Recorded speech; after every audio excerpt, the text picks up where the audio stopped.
Tumekuja hapa mahakamani kwa kesi mbili.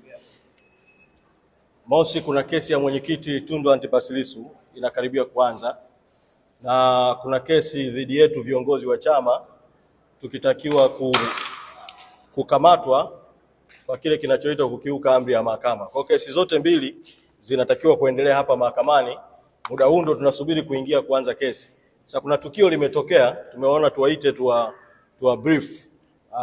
Tumetaarifiwa kwamba makamu mwenyekiti wa chama Mheshimiwa John Heche, wakati anaingia kwenye geti la mahakamani muda mchache uliopita, amechukuliwa na polisi na wameondoka naye.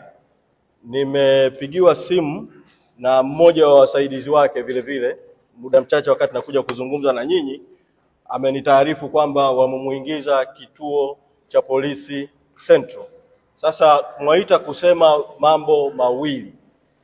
La kwanza ni kutoa mwito kwenu wanahabari, sababu tukio hilo limetokea kwa ghafla hapa na wengi mlikuwa juu, kuweza kuwasiliana na newsroom zenu ili kwenda kufuatilia hilo tukio kituo cha polisi kati, au kama wamemhamishia kituo kingine cha polisi basi kufuatilia tukio hilo.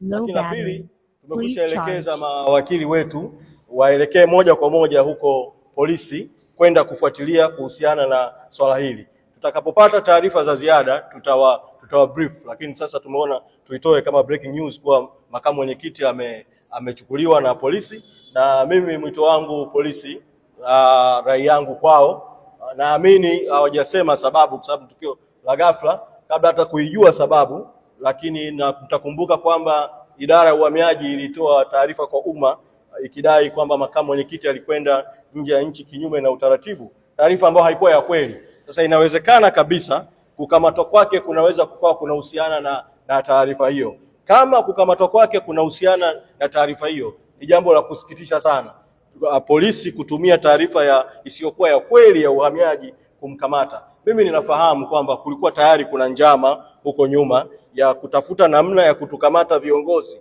kabla ya tarehe 29 mwezi Oktoba. Kwa vitatumika visingizio mbalimbali.